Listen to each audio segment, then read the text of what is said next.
शात हसते ठाव ठिकाण माझा पुसते मीच मला मग शोधत बसते बोल मला तू हळुवार काही सांग भले तू माझा नाही कलियुगातली मी मीराबाई मौनातले हे शब्द बोलके तुझ्यानी माझ्या ओठे हलके असुनी ननी अश्रू पोरके क्षणात आता सरतील लाटा पक्षी घराच्या धरतील वाटा देईल हात तुझी अस्मिता अस्मिता अस्मिता अस्मिता मी हे घर सोडून जाणार नाही आणि मी हे घर सोडण्याचा निर्णय जर का घेतलाच तर एकटी जाणार नाही. माईंना बरोबर घेऊन जाईल. या कंपनीमध्ये मी म्हणेन तो शब्द अखेरचा तोच फायनल. जो परवडत नाही ना त्याला लात म्हणून हाकलतो बघा मी. तू परदेशी गेला होतास ना तेव्हा आधीचाच शब्द फायनल असायचा सगळ्यांसाठी आणि आता अचानक तू आलास त्यामुळे सगळ्यांचीच पोझिशन ऑकवर्ड झाली. अगं एकमेकांमध्ये जो निर्माण झालेला दुरावा असतो ना तोच एकमेकांना जवळ येण्यासाठी खूप मदत करतो. पूर्वीपेक्षा खूप जवळ येतात ते.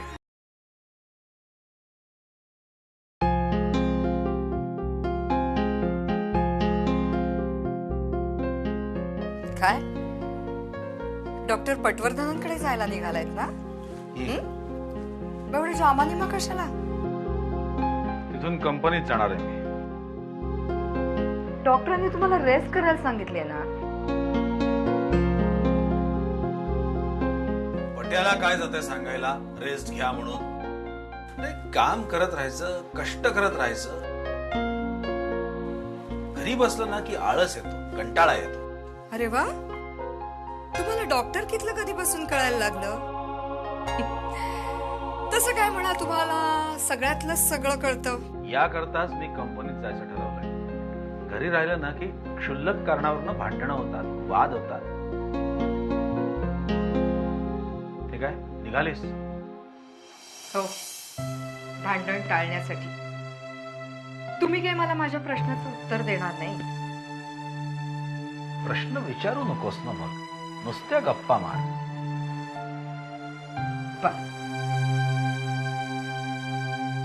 आता मला सांगा, कंपनीत असं काय घडलंय की तुम्हाला कंपनीत जावंसं वाटतंय? नाही म्हणजे नुसत्या राऊंडसाठी तर तुम्ही कंपनीत जाणार नाही, कारण सगळी इन्फॉर्मेशन तुम्हाला लॅपटॉपवर घरच्या घरी मिळते. धन्य आहात. असं कोंडीत मला अण्णांनी सुद्धा पकडलं नव्हतं. माझी काळजी मिटली. आता मी तुलाच चेअरमन आणि मॅनेजिंग डायरेक्टर करतो कंपनीचा. अभिजित आणि आदित्यला तुझ्या प्रश्नांना उत्तर देता येता तारांबळ उडेल. हसू नका. मला सांगा ना, कंपनीत का जाताय?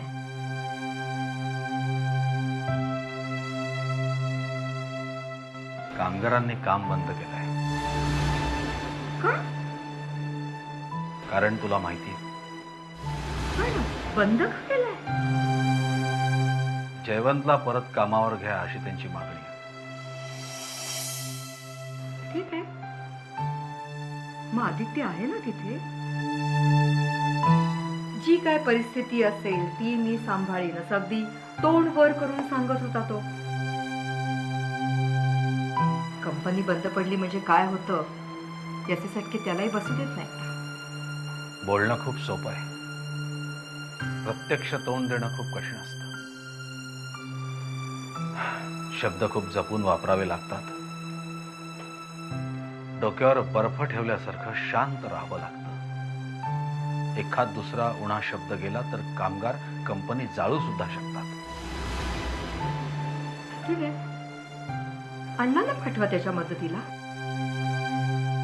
वाटल्यास मी जाईन. मी बोलीन ना कामगारांशी. कामगार ऐकतील माझं. हे बघा, तुम्ही पट्याला घरी चेकअपसाठी बोलवा, पण तुम्ही तिकडे जायचं नाही. हा माझा डिसिजन आहे अँड दॅट्स फायनल. तुम्हाला पटलं नाही ना तरीही जायचं नाही. अस्मिता अस्मिता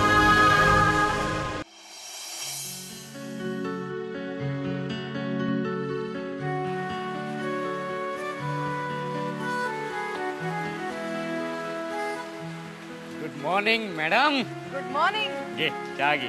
काय स्वच्छ दिसतोय सर.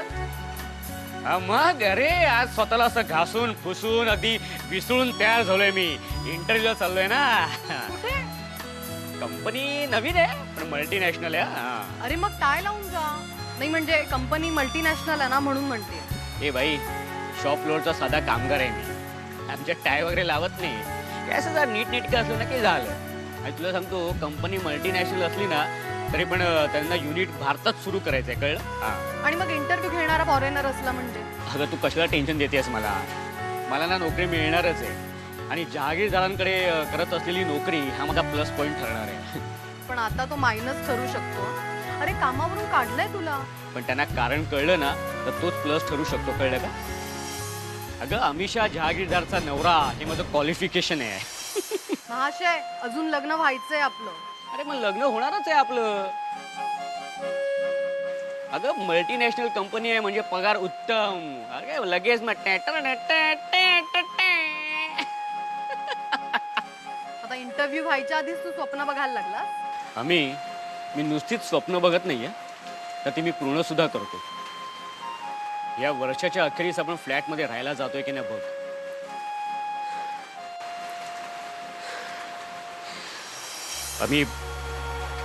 मला कळतंय तुझे इथे खूप हाल होत आहेत.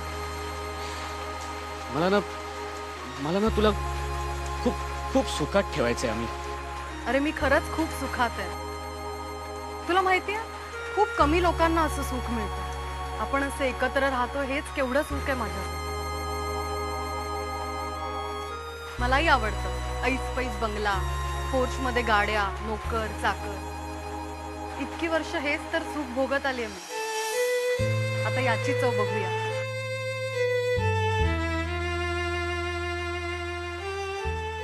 I am happy. काय?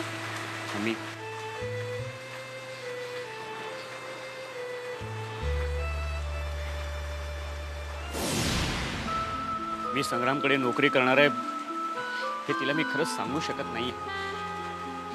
मला माहिती आहे मी तिला फसवतोय, पण आय एम सो सॉरी. हे चुकीचे आहे. नो,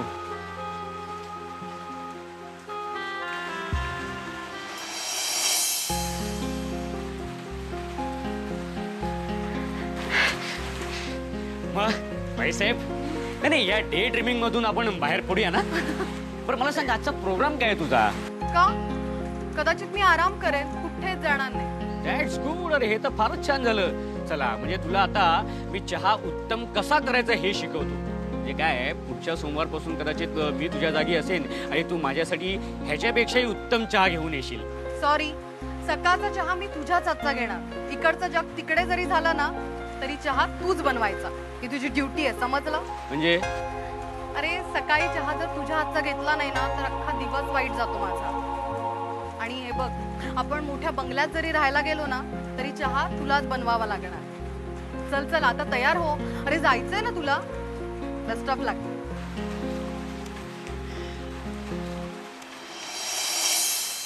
आम्ही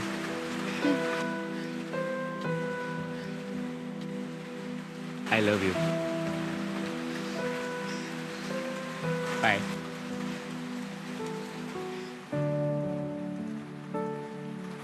मी टू.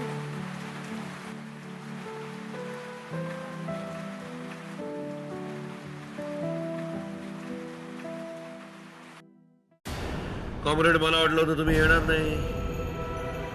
पुरोगामी माणसं तुम्ही, तत्वाला मुरड न घालणारी. अजून थोडे दिवस त्या कंपनीत युनियन लीडर राहायचा विचार करतोय. काय आमचा अभिजित साहेब तिकडे आलेला आहे. अस्मिता अस्मिता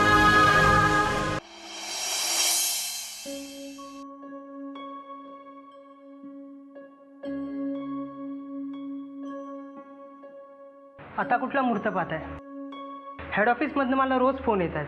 तुमच्याशी काय बोलायचं हेच मला काय कळत नाही. अशोक, अरे हा आमचा फॅमिली बिझनेस आहे. असे तडकाफडकी डिसिजन्स नाही घेता येत रे.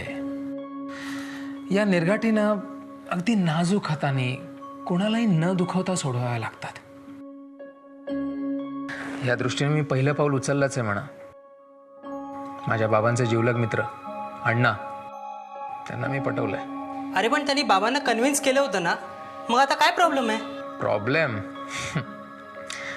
प्रॉब्लेम आहे आमचे थोरले बंधुराज अभिजित जागीरदार. आता त्याचं असं म्हणणं आहे की त्याला एकदा तो प्रोजेक्ट त्याच्या नजरेखालून घालायचा आहे. तरी नशीब आमच्या वाईफ मिसेस तेजस्विनी जागीरदार, त्यांना या प्रोजेक्टमध्ये रस नाही. जर तिने या प्रोजेक्टमध्ये रस घेतला असता ना, तर तुला सांगतो तिने एक एक असे क्लॉजेस टाकले असते की तुला तुझ्या बॉसला कन्सल्ट करावं लागलं असतं. अरे पाहिजे असेल तर त्यांना त्याच्यावर अभ्यास करायला सांग ना, नंतर मग प्रॉब्लेम नको. नाही रे, तिच्याकडे वेळ नाहीये. In fact we are expecting some good news in the near future. म्हणून मॅडम सध्या खूप खुशीत असतात. अरे मग कॉंग्रॅट्स, मग तर चांगलीच गोष्ट आहे. मग ठीक आहे, आपण लवकरात लवकर ॲग्रीमेंट सह्या करून टाकूया. तू पण ना एक नंबरचा प्रोफेशनल आहेस. येता जाता त्या ॲग्रीमेंटवर घसरतोस. शेवटी माझा रिझल्ट ओरिएंटेड जॉब आहे. काही करून मला पॉझिटिव्ह रिझल्ट द्यावाच लागतो. नाहीतर मग काय, वरून फोन येतो आणि घरी बसवून टाकतात आणि घरच्या घरी हिशोब पाठवून देतात.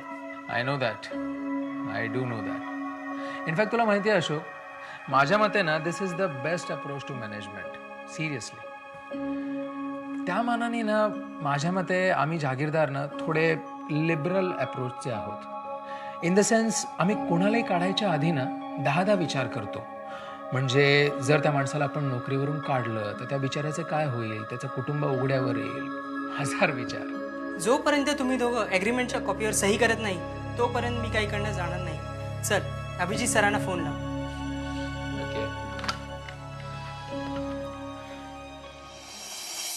हे बघ संग्राम, गजानन जहागीरदार बद्दल तू काय बोलणार असशील तर मी लगेच जातो. मला ते ऐकायचं नाही. अरे कशाला त्या गजाचं नाव घेऊन मीटिंगच्या सुरुवातीलाच अपशकून करतोय सांगणार. अरे मर्दन तो गजा गेला तेल लावत. चल आपण आपल्या मुद्द्याचं बोलूया. त्यांना याच्यापुढे लहान सहान काही करायचं नाही असं मी ठरवलेलं आहे. काय जे करायचं ना ते एकदम मल्टीनॅशनल ग्लोबल कॉर्पोरेट लेवलवर काय करायचं असतील ते करायचं. आपल्या शेतकऱ्यांचा फार मोठा फायदा व्हावा म्हणून ही कंपनी सुरू करतोय मी. म्हणून तर त्याचं इथे ऑफिस उघडलंय मी. अरे मग तुझ्या त्या रंग महालाचं काय चालू आहे ना. असं कसं होईल? 12 ते 8 ऑफिस करायचं, नंतर सेट बदलायचा. रंगमालाचा सेट. आपले नेहमीचे रंगणारे खेळ सुरू. तू काय एवढी चौकशी करतोयस रे? तू काही त्यातला मोठा खिलाडी नाहीस. तर मुद्द्याचं काय की सुरुवातीला तू रोज इथे येऊन बसायचं, नंतर आठवड्यातनं 2दा आलास तरी चालेल. अर्थात हे सगळं फुकट नाही. या सगळ्याबद्दल तुला पैसे मिळतील. संग्राम शेठ, मला तुमचा पैशाचा माज दाखवू नका. आणि कॉर्पोरेट लेवल या नावाखाली तुम्ही जे काही चालवलंय त्याचं काय काय प्लॅनिंग काय त्याचं? प्लॅनिंग कसलं आलं रे बोंबलायला? प्लॅनिंग आपल्या शेतकऱ्यांची शेतं वर्षभरासाठी भाड्याने घ्यायची. अर्थात एकदा ती भाड्याने घेतली म्हणजे त्यामध्ये येणारं उत्पन्नही कंपनीच घेईल. अच्छा, मग शेतकरी आमचा? त्याला वर्षभराचं भाडं ऍडव्हान्स, रोख कॅश. अच्छा अच्छा अच्छा अच्छा, म्हणजे वर्षभराचं भाडं देऊन तुम्ही त्याचं तोंड बंद करणार, शेतीचं सगळं उत्पन्न ही कंपनी घेणार. वा वा संग्राम शेठ वा. म्हणजे या मल्टीनॅशनल कंपनीच्या नादाला लागून तुम्हीही आमच्या शेतकऱ्याला नागवं करणार. म्हणजे गोष्टी करायच्या शेतकऱ्याच्या हिताच्या आणि करणी कसायाची. अण्णा, आधी डोळ्यावरची ती पारंपरिक विचारांची झापडं काढून टाका. नीट लक्षात घ्या, अहो शेतीसाठी शेतकऱ्याला भांडवल उभं करावं लागणार नाही, म्हणजे कर्जही काढावं लागणार नाही. कोरड्या डोळ्यांनी आकाशाकडे पाऊस पडेल का म्हणून वाट बघावी लागणार नाही. वर त्याला बसल्या जागी हार्ड कॅश, जो काय धोका आहे तो धोका कंपनी पत्करणार. शेतकऱ्याला बसल्या जागेवर जर आम्ही पैसे देतोय तर तुम्ही मल्टीनॅशनल वाले संग्राम शेठ नाही, सगळ्या गोष्टी पैशाने विकत घेऊ शकता हो, पण त्या पावसाचं काय? का त्यालाही तुम्ही पैशाने विकत घेणार? हा अण्णा, पैसेवाल्यांचा माज सगळीकडे चालतो बरं. वेळ आली ना तर टँकरनी पाणी पुरवतात, तसं विमानाने पाणी घेऊन येतील, नाही तर कृत्रिम पाऊस पाडतील, पण आपला कार्यभाग साध्य करतील.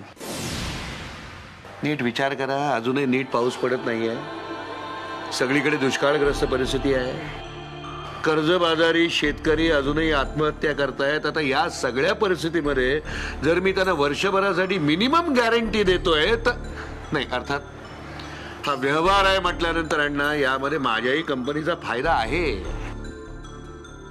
बघा, काही चुकत असेल तर मला सांगा, नीट विचार करा. अरे मुन्ना, जरा आमच्या चहा पाण्याचं बघ आणि अण्णांना जरा घरी सोडून ये गाडीनं.